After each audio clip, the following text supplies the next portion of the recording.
ہمارے بورڈ کے سابق صدر اور عالم اسلام کے عظیم ترین امام مفکر اسلام حضرت مولانا سید ابو الحسن علی ندوی نے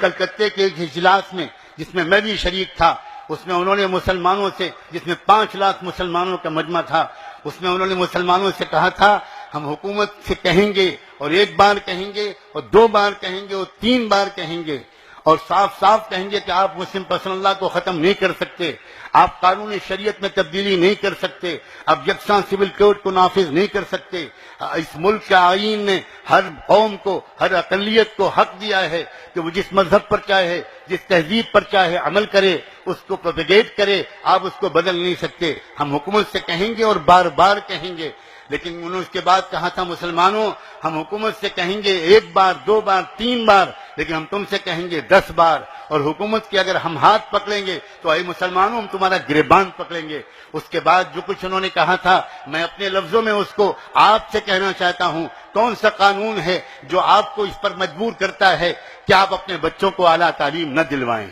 کون سا قانون ہے جو آپ سے یہ کہتا ہے، بھارت سرکار کا یا مہاراشٹر سرکار کا کون سا قانون ہے جو آپ سے کہتا ہے کہ آپ اپنی شادیوں میں فضول خرچیاں کریں، آپ ذرا سے غصے میں آ کر اپنی عورتوں کو طلاق دے دیں، اور وہ بھی 3 طلاق دے دیں، جو تمام مسالک کے نزدیک حرام کام ہے؟ کون سا قانون ہے جو آپ سے کہتا ہے کہ آپ اپنے وقت کو برباد کریں، اپنے مال کو برباد کریں، اپنی آمدنی کو برباد کریں؟ کون سا قانون ہے جو آپ سے کہتا ہے کہ آپ پان مسالہ کھائیں اور تمباکو کھائیں اور اپنی صحت کو خراب کریں؟ کون سا قانون ہے جو آپ سے کہتا ہے کہ آپ ضرور اپنے بیٹے کی شادی میں اپنی جس بہو کو آپ لے کر آ رہے ہیں اس کے ماں باپ کا خون چوس لیں، جہیز کا مطالبہ کریں؟ آپ خود شریعت کے قانون پر عمل نہیں کریں اور اس کے بعد آپ حکومت سے مطالبہ کریں کہ تم شریعت کے قانون پر عمل کرو، یہ 100% ناانصافی ہے،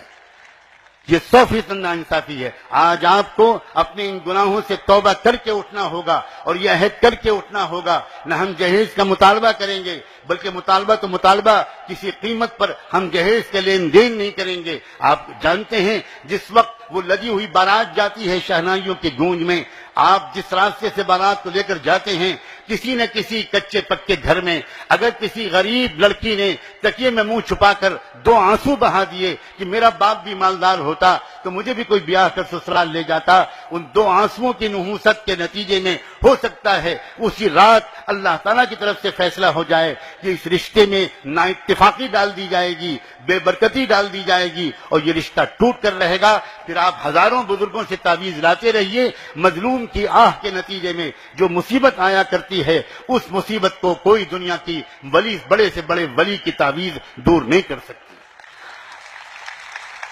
مسلم پسندہ بورڈ مسلمانوں سے صاف صاف کچھ بات کرنا چاہتا ہے، وہ صاف صاف کہتا ہے، یہی خصوصیت ہے مسلم پسندہ بورڈ کی۔ یاد رکھیے، حکومت کے خلاف باتیں کرنا زیادہ آسان کام ہے، نعرے لگوانا زیادہ آسان کام ہے، تالیاں بجوانا زیادہ آسان کام ہے، لیکن برسرعام اپنے سماج کی خرابیوں پر ٹوکنا یہ زیادہ مشکل کام ہے۔ آپ صرف مسجد میں مسلمان رہو اور باہر مسلمان نہ بنو، یہ نہیں چلے گا۔ اور میں صاف کہتا ہوں، اکثر مسلمان مسجد میں تو مسلمان ہوتے ہیں لیکن باہر مسلمان نظر نہیں آتے۔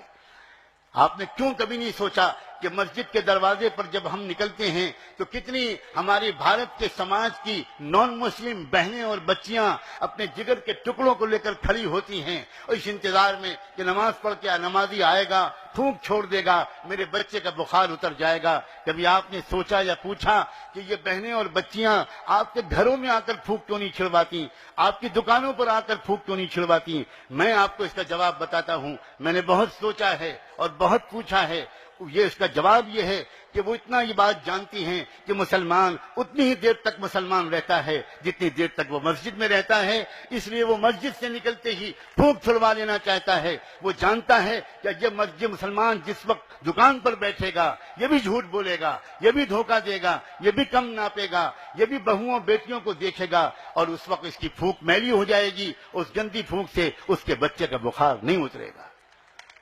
آل انڈیا مسلم پسندہ بورڈ کی پکار یہ ہے کہ تم اپنے پورے مسلمان بنو، تم مسلمان بنو، تم مسلمان بنو۔ سچ کہتا ہوں، قسم کھا کے کہتا ہوں، اگر ہم مسلمان ہوتے تو یہ حالات آ ہی نہیں سکتے تھے، سوال ہی نہیں پیدا ہوتا۔ کیا قرآن کی وہ آیت جو ڈاکٹر قلب صادق صاحب نے یاد دلائی کافی نہیں ہے اس بات کی تصدیق کے لیے؟ قرآن کہہ رہا ہے اگر تم مومن ہوگے تو تم ہی سر بلند رہو گے. ہم آج سر بلند نہیں ہیں. ہم اگر ذلیل و خوار ہیں تو کیا اس کا صاف مطلب نہیں ہے کہ ہمارے ایمان میں کمزوری ہے، ہماری اسلامیت میں بہت کمی ہے؟ مسلم پرسنل لا بورڈ یہ باتیں بھی آپ سے صاف صاف کہنا چاہتا ہے.